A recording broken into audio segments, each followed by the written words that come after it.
Ahoj, vítejte u prvního čísla časopisu Soy Luna. Jak můžete vidět, je tu dárek a jsou tu dva přívěšky, je tu měsíc a lovek z kostek. A já ho teď teda rozbalím, takže si chvilku počkejte.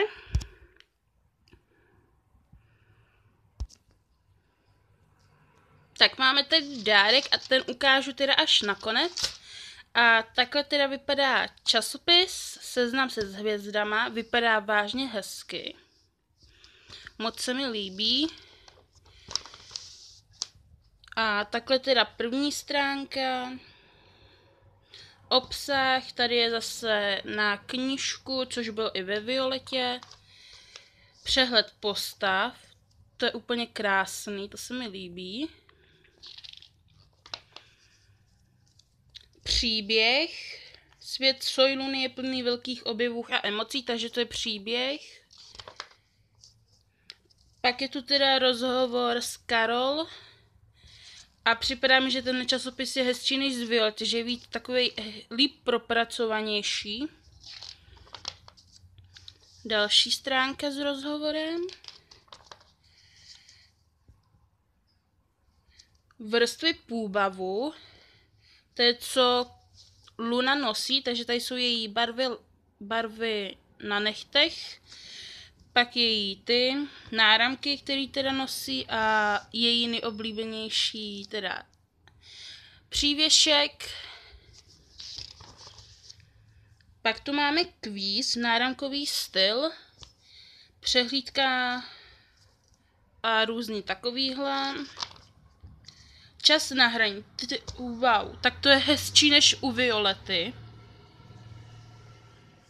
Víc propracovanější. Řeč bruslí. Pohled do historie. Faktor rovnováhy. Tak tady je něco o bruslení. A plakát tam asi nebude, což mě mrzí. Zase bruslení, nesmělá nebo společenská. Další kvíz. A tady máme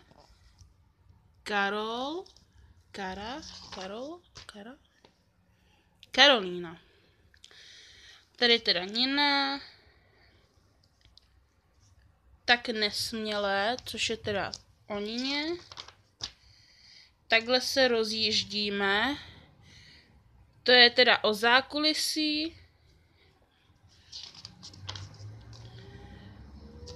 Pak výroba, takže DIY. A pak rozhovor teda s rušérem, což má 2 stránky. A pak teda v příštím čísle bude a v dalším čísle teda bude exkluzivní rozhovory na hraně a nějaký test, kvíz k první sérii a nějaký styl ambar. A teď se teda podíváme na dárek, vypadá teda takhle, je v hezký krabice, kde je teda Luna. A já ho teď otevřu. Tak jsou tu teda takhle 2 přívěšky. Vezmu teda první tady měsíc, není to ten, který má Luna na krku. Teda si to půjde vyndat. Tak. Vyndej se. Tak.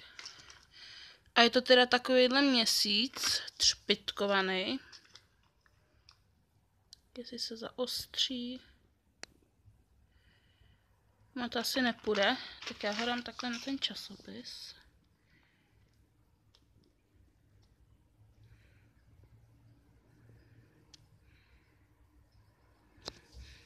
Jo, a teď tady krásně vidět a je teda takovejhle stříbrný a celkem i velký, takže myslím, že bude i se dobře nosit. Ale pak to ještě jeden, ten se mi líbí víc a je teda taky dlouhý a je teda takhle lové. Teď je to přeházený. Takhle kostičky lové, což se mi taky mega. To je teda z dnešního videa všechno a tenhle časopis je lepší než Violeta, líbí se mi víc graficky a tenhle dárek je úplně boží a ta krabička, takže ještě takhle ukážu. A další díl najdete teda na mý facebookové stránce, která je teda o seriálech a ten vám dám do popisku videa a ahoj!